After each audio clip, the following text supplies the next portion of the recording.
Shwmai, croeso, hello and welcome to the 68th episode of the Bluebirds Nest. This week, really excited to bring you a behind-the-scenes perspective from the club with two key members of our team behind the team, I'll say. They're joining us to chat through their backgrounds, their roles, and perhaps even an insight into some of our off-field shenanigans that they've been witnessing over the last few weeks and months. So as you can see, this week we welcome first team sports therapist Henry Fensome and our strength and conditioning coach Harry Jones. Welcome to the Nest, both of you. Cheers, thanks for having us. Cheers, right. It's fantastic to have you both here, boys. From the off, I'm going to touch wood here. I'm touching the desk in the hope that I don't jinx things. You've both been really instrumental in helping us stay as fit and pretty injury-free this season so far. A remarkable feat if you look back at our last few seasons, you know, the long injury lists that we've had to endure. The treatment table, thankfully, isn't too full at the moment. We've got the odd niggle, but I suppose only really long-term injuries to Jack Wilson. And, of course, it's great to see him coming to watch and still very much staying involved in the club recently. And obviously, Elliot Scotch is making good progress with his long-awaited return as well. But before all that, let's dive into your journeys into what brought each of you here. I'll start with you, Mr. Sports Therapist. Henry, we actually crossed paths about 10 years ago in a sports trauma course. I remember you were with Leslie Town at the time, so we were rivals. Obviously, we were in Cymru South at the time, but go back even before that. How did you get involved in it all? Oh, well, so originally, how I got involved so I'm an osteopath by trade. So originally, I got injured playing football myself, did my knee, typical story. Went on, lost my love of football, come to university down in South Wales in Swansea. And then, started studying osteopathy. Always interested in injuries, wanted to help people as much as I could. And then one day, one of my tutors said to me, he goes, "Oh, there's a paid job going down at Cletley." I was like, I can't even pronounce it. I'm from southeast England. I can't pronounce Cletley. And then, so I went down there, and Andy Hill was the manager down there. And literally, I turned up as Britain Ferry away. Funny enough, my first game, I turned up, didn't know anyone there, and I'm sat in the changing room. No one else is in there. Going, they don't even know who I am. Like, no one's spoken to me. Nothing. I turn up. First person to walk through the door was Lee Trundle. And then all of a sudden I'm like, oh, geez, like, it's Truns, like Magic Daps himself. And then, rolling a few weeks, and that was it. Then I sort of got involved with it all. Started off on my 20 quid in a little brown envelope, as you do. And went off that season. That season we won promotion, and then we won promotion the following season. So luckily I went into a nice, successful team. And then after a couple of years, Andy Hill left Connecticut, and I went over to Britain Ferry just for a change of scenery, get out of the club, see what else was around. Did 3.5 years of Britain Ferry. And last season, obviously, I left there in the November, but they ended up going on to promotion. And I knew Ash Hopkins, who was the academy manager last season down at Harvey West, and he said, "Oh, do you fancy a nice little cushy role, come down and work with the academy, the young players?" So I went down there, and then this season, when Tristan sort of left, Penn's phoned me up and said, "Oh, can you come and step up and take over?" So that's how I ended up where we are today. Brilliant. Yeah, you haven't looked back since, and I think success seems to follow you around. You know, I've kept a tracking you over these last few years, and yeah, like you say, promotions and title wins and things like that have followed your journey. So long may that continue whilst you're with us. Touch wood, I've never been lower than third place in the league, so you know. we'll take that at this stage of the season.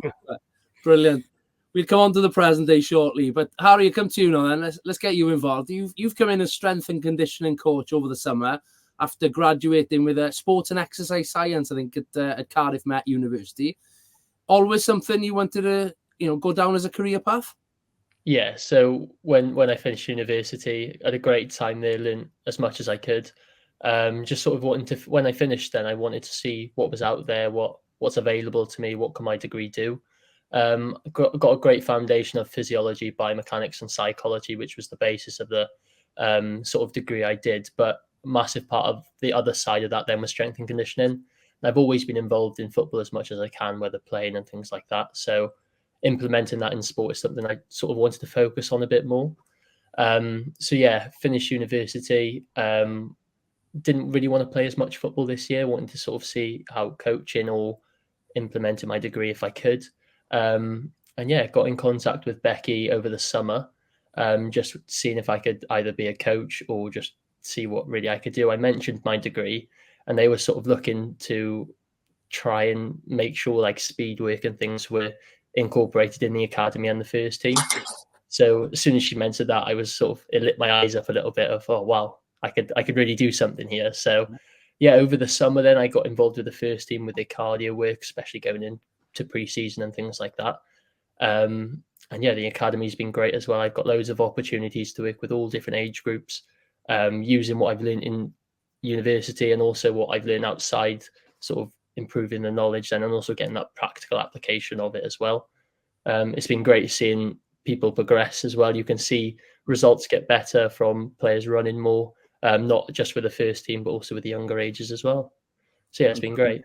Brilliant. I know it's been a role that we've been looking to fill for a number of, well, probably years now. Certainly since Tony Panic has come in and that strength and conditioning role. So it's great to see you really thriving. Both of you, I must admit, you've taken the first team gigs like ducks to water, to be fair. But let's come on to sort of match days and training sessions for you. Harry, I'll come to you first this time. I see it firsthand, but perhaps for those people maybe just turning up in time for kickoff, they don't see what you're doing. So what does your role consist of on those occasions? So yeah, with the training and match days, I try to keep it similar, but also different. One, it keeps the players sort of engaged as well, where if they know we're going to do the same things every week, they sort of go on autopilot and not necessarily focus on the tasks they've got at hand. So with the training sessions, I just make sure everything's set up just before they come. One, it makes me organized, and two, it looks much better when it's all set up and they're ready to go. So yeah, basically it's majority of it is just warming up the players, making sure they're prepared for the tasks they've got at hand, whether it's what Waggy set up, what Tony set up, just making sure that the drills they've got, they're ready to go at sort of the high speeds or the low speeds they're going to go at. Then sort of any speed work that needs to be done. So I do quite a bit of speed work, especially with the first team, just before they go into them drills, just to make sure they're at those tempos that they want them at. Match days then, very similar to what I do on the training days, but I also try and focus on specific injuries that are going to sort of be limited a little bit more, just to basically try and enhance the most that I can get out of them as well. So sort of getting that athletic performance they want to be at, and also limiting risk of injury. And then on the match day, just helping out where I can, really, just doing little jobs where it's going to make everyone's life a bit easier. Yeah, about that, really. Yeah, brilliant. Well, you say that. I've seen, again, firsthand that you're at the forefront of the tech wear that the boys are wearing now to play and to train. I'm sure supporters and even on TV games, you'd see the sort of the packs that are on the players' backs now that supported by a vest. But tell us, what are those gadgets offering, and how are we utilizing it then? So I've always been interested in data, statistics, anything like that, especially not only with running, but sort of what other GPSs do and what other GPSs don't. So yeah, all players have got GPS software data for the individual player. They show you a wide range of data, whether it be running, intensity, sprints, different things like that. So the widespread of what they show I think is off the head. And the way modern technology keeps advancing in sport, it just keeps getting better and better. So yeah, all players have got them. They wear them on a training day, on a match day. It tells the coaches a lot about their performance, not only visually what they can see, but also statistically as well. So it's nice to have two sets of parts that players can look at and also the coaches can look at. So yeah, they use them all the time. We turn them on. They're good to go as soon as they're turned on. And yeah, I really like data. So it's quite nice to analyze it at the end then as well, and just see different positions, who's doing well, could push themselves a little bit more. And then also you can compare the different games then as well to see in certain games are we working harder than others, and different things like that. Yeah. That was going to say, is there a competition internally in the dressing room then between who's perhaps running the most or something?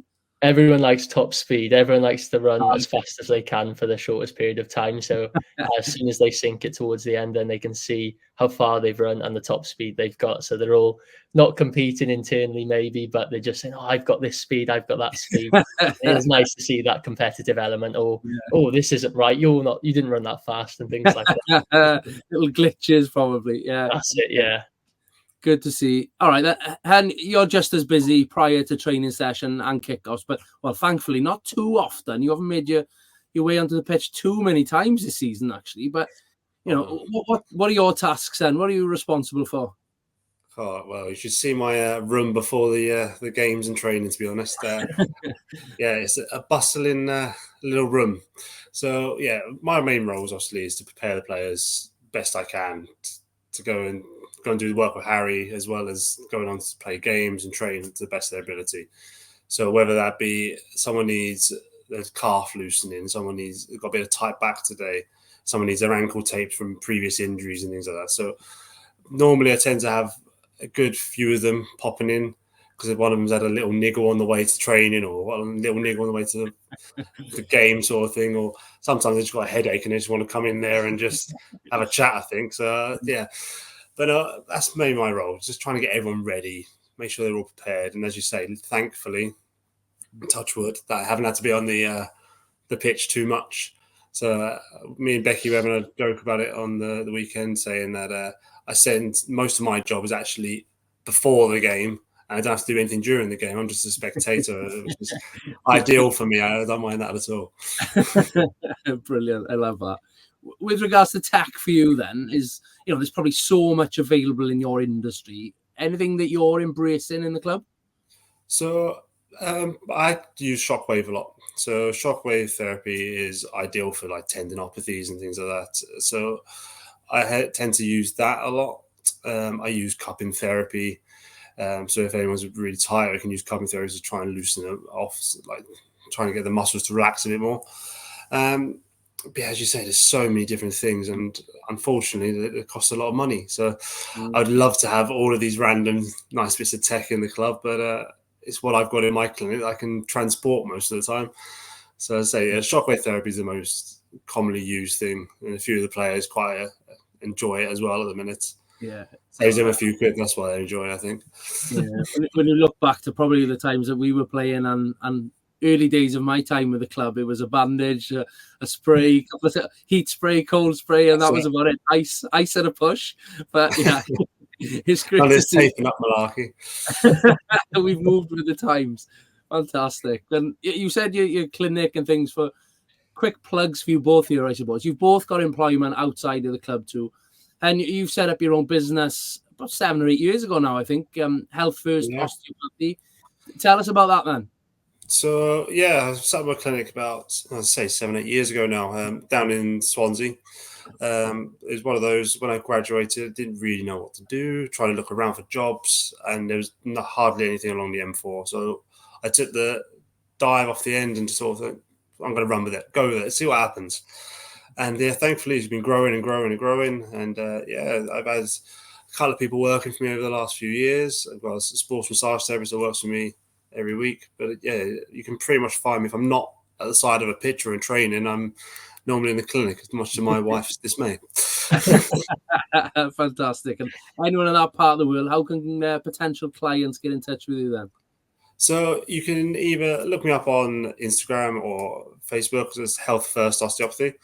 Or you can email me if you're looking for an appointment, and it's just as simple as my name, so Henry at healthfirstosteopathy.co.uk.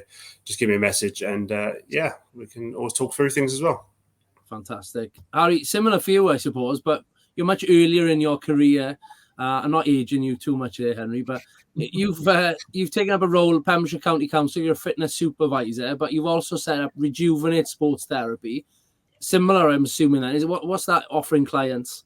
Yeah, so very similar, but since I come out of university last year, I wanted to sort of keep developing as much as I can. So I did a level 3 sports massage course, qualified in that just a few months ago, got my own business set up. So it's Rejuvenate Sports Therapy. It's trying to look at not just people who are involved in sport, but also people who maybe have a tight niggle, a bit of fatigue in their muscles and things like that. Just sort of trying to relieve it as much stress as I can, and also help them out as well. So it's a mobile company, so I can go to different locations as well. And if anybody wants to get in contact with me, then it'll be through my social media platforms. I've got Facebook and Instagram, and it's just Rejuvenate Sports Therapy. I've also got an email then as well, which is rejuvenatesportstherapy@outlook.com. Fantastic. Well, yeah, fingers crossed we can signpost you both some new clients there. Anyone in perhaps Pembrokeshire or the Swansea area, these guys are your men. Let's come back to football. We've had a really busy spell of games these last few weeks, it feels.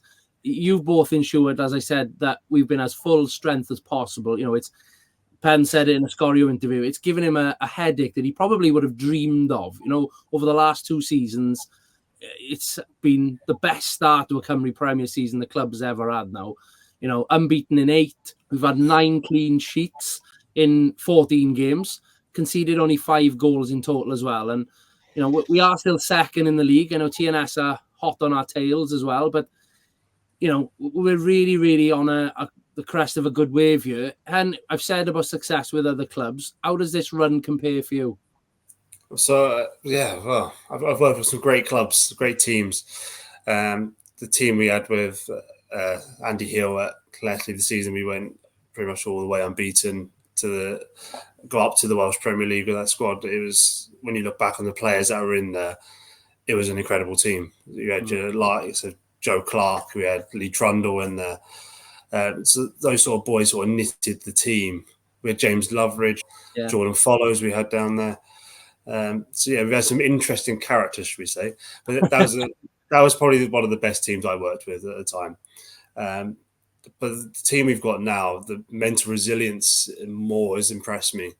I was talking about it last night in training with Mickey and saying that this sort of group of lads seem to want to strive to improve. They want to be on that pitch. They don't want to be in my treatment room. They don't want to be doing the rehab side of things. They all want to be fighting for those places. And I think we've got really good competition this year, like in multiple different positions. You could pick any of them and they'd all do a job for you. So I think it's a good, solid team we've got, to be honest. Well balanced. Pens has signed some decent players, we say, and they're all pushing each other mentally and physically. So yeah, it's a great place to be around. It's a positive training atmosphere, and yeah, the change room's fantastic. Definitely, yeah. Oz came on and chatted last week and said, you know, he's really enjoying his football. He's really looking forward to training sessions and games, and that says a lot. There's a you know, a looking forward, and there's an excitement around coming to football. I think in the past there's been the odd few players, and you're looking at them thinking, do they really actually want to be here? You know, and there's none of that this season. It's really, really encouraging to see. But yeah, we go again on Saturday. Yeah, back at the LHP Stadium in Carmarthen. One of only 2 teams to beat us this season in the Cymru Premier. We welcome Flint Town United. We were on the wrong side of a 1-0 loss away back on match day 7 in September. I remember doing Nest live on the day, and frustrating to say the least. A real frustrating 90-odd minutes that day. And you were a little bit under the weather from the night before, if I remember rightly. So, Harry, I'm going to ask you about this. Hoping we can get a win over Flint this weekend? Yeah, just reflecting on when we did go up there. First half, I thought we looked pretty decent. We had 2 good chances from Sheps. One cleared off the line, took a free kick, and it's a good save, to be fair. One cost us then in the first half, then make a poor mistake out wide, not enough back. Tidy finish across the box, slotted into the bottom corner. But we can't say we didn't have our chances up there. So even in the second half, Greg had a good hit. Forsey couldn't get the rebound, unfortunately. Crossbar late on the late then towards the dire ends of the game. But yeah, I'm hoping we've looked a lot better as games go on, I've noticed. Even the games we've drawn, we've had a lot of chances to put away a lot of goals, and some days they come off and some days they don't. So yeah, each day I'm more confident. Each game we play, I'm more confident that they're going to get better results. We're going to keep getting better, and the table does show we are in a good place at the moment as well. So I think we'll bring the game to them. I think they won't be as easy as they were in previous games from what I've seen, but yeah, I think it'll be a good game. Fingers crossed we come out in a good way. Fingers crossed. And do you remember Saturday afternoon at all? I think you found out the Connors Key one. That was more the issue, wasn't it? There's been so many. Yeah, no, as Harry said, they were a tough. It was one of those games that maybe before the game you could sort of sense it was one of those days, unfortunately. And yeah, we want to put it right. It's one of those that we need to correct it. We need to make sure we're on the ball. And if we play like we have been playing recently, it's there for the taking. So, yeah, fingers crossed. Fingers crossed indeed. Well, I'm looking forward to Saturday. But before we wrap things up here, gone for a bit of a juicy and insightful part of this episode. Payback time for us guys, I think. You both, well, we all have a front row seat that all goes beyond that happens in the changing room and behind the scenes. So we're going to have a bit of fun here, purely at the expense of all the players. So through tongue-in-cheek questions, should we say, and again, in your own opinions, I will give mine too, so that at least all three of us will cop it on Saturday when they bump into us next. Who out of all the playing squad is most likely to be late? This one was one of the easy ones. I was going to say Maka, to be honest, because Maka, I don't think he's been on time yet, has he? He's always late coming in. He's last one out of the changing room as well. He's yeah. Are you agree with that? Harry said to me, then Sheppy was a questionable one last weekend or whatever it was. Yeah, it's certainly that car school I would opt for, and I'm giving it to Sheppy. I think Mac has driven a couple of times on his own, as has Sheppy. But overall, if you count up the minutes, I'd like to see their fines list. Who's picked up the most minutes late? But Harry, who are you saying? I'm going Harry John purely on the away days. 9 times out of 10, he's one of the last couple leaving the Bridge Meadow before we go away. Okay, fair enough. Player most likely to forget their boots on a match day. We've had one. I know. Daniel John, the two brothers for my first two answers. Fantastic, Dan John. Yeah, come on, Dan. I'm dropping him in it here, but I'm sure he had a member of his family drive his boots up to Carmarthen to chuck him on the bus to catch us up. Yeah. Anyone know anything different, then? Oh no, but training last night, Owen forgot a pair of boots. He had to hunt around in the boot of his car to find a pair last night. So we'll give him a little shout out for that one as well, I think. Yeah, and there was an individual on an away day who I think had to go and get new shin pads the morning of a fixture away as well.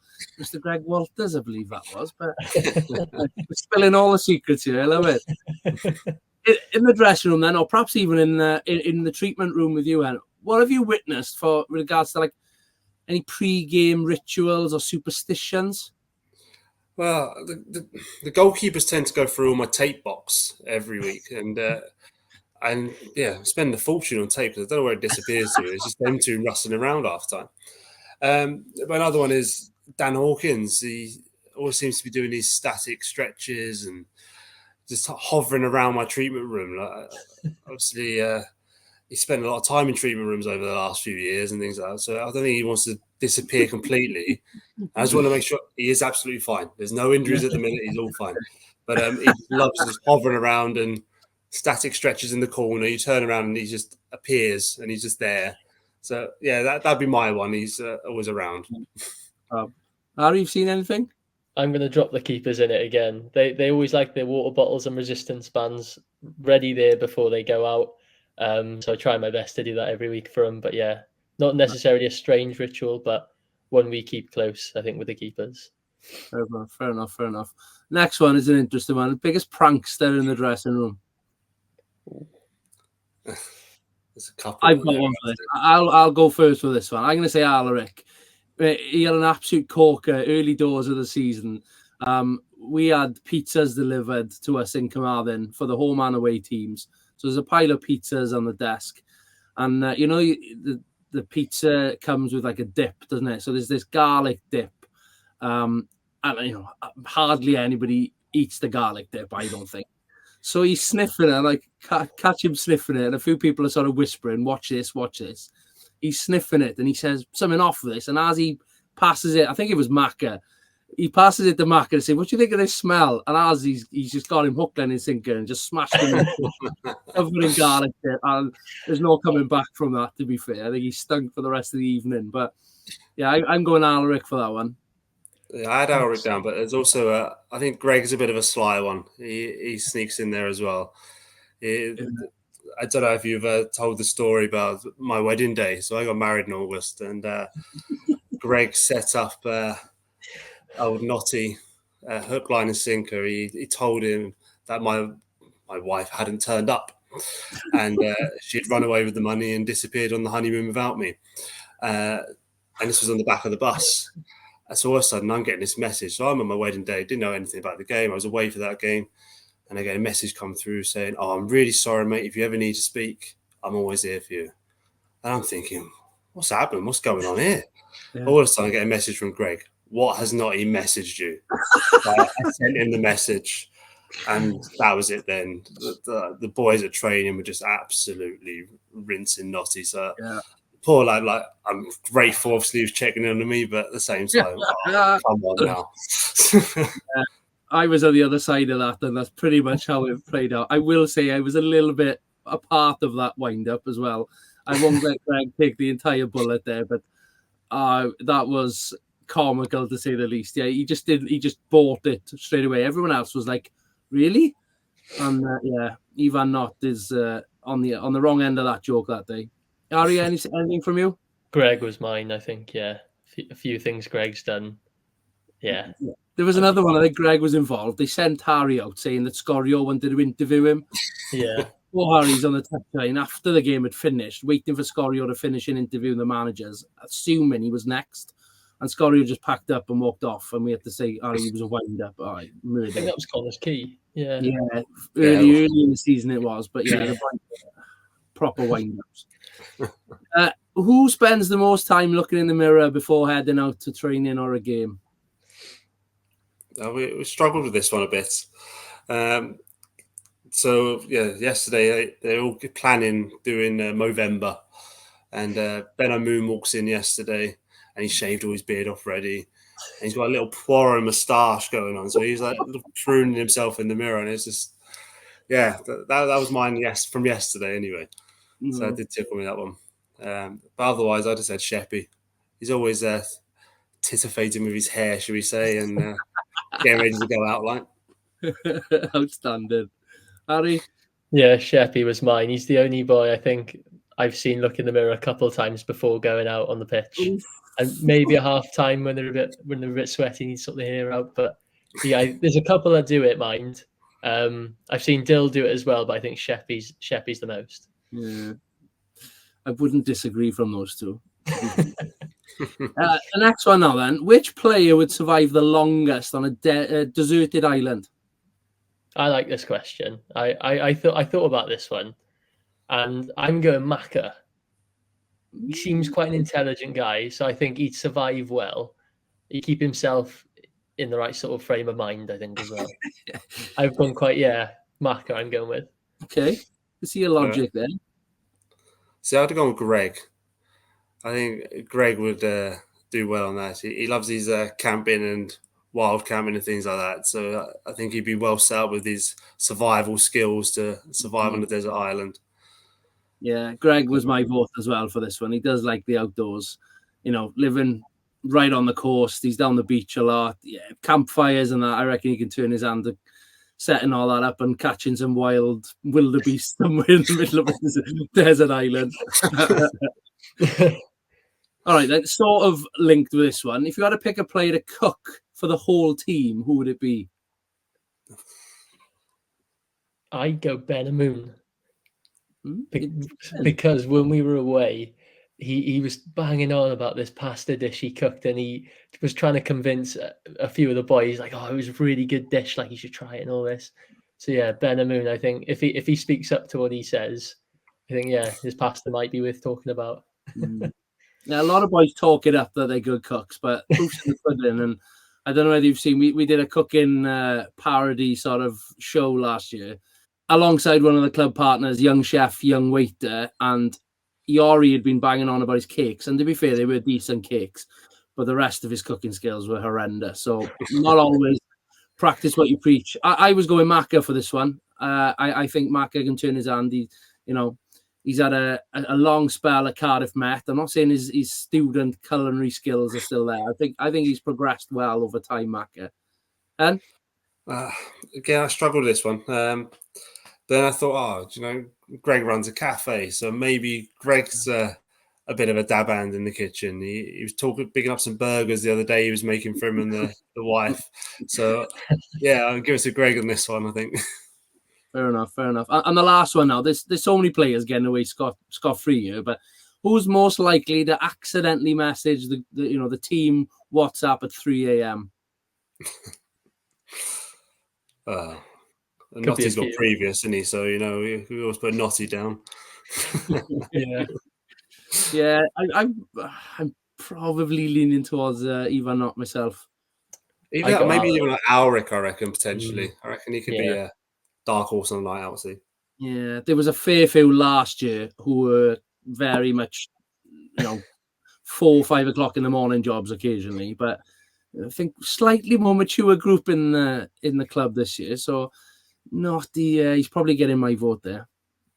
Unlucky Notty. He's had the bad egg of a few of these votes now. Awesome. Brilliant, boys. I enjoy that. It was good. And we're going to get rinsed on Saturday. We're going to get pelters thrown back from the boys, no doubt. But never mind. Hey-ho. So, thank you both for coming on. I've really enjoyed that. And your tireless work that you do for the club. Keep at it. We very much look forward to seeing the continued impact of your efforts as we push forward this season. I'm certainly looking forward to more away days with the both of you as well. Our away trips have been really enjoyable this year so far. So long may they continue. Thank you again, and I'll see you both at the LHP on Saturday. Great. Cheers. Thank you, Ray.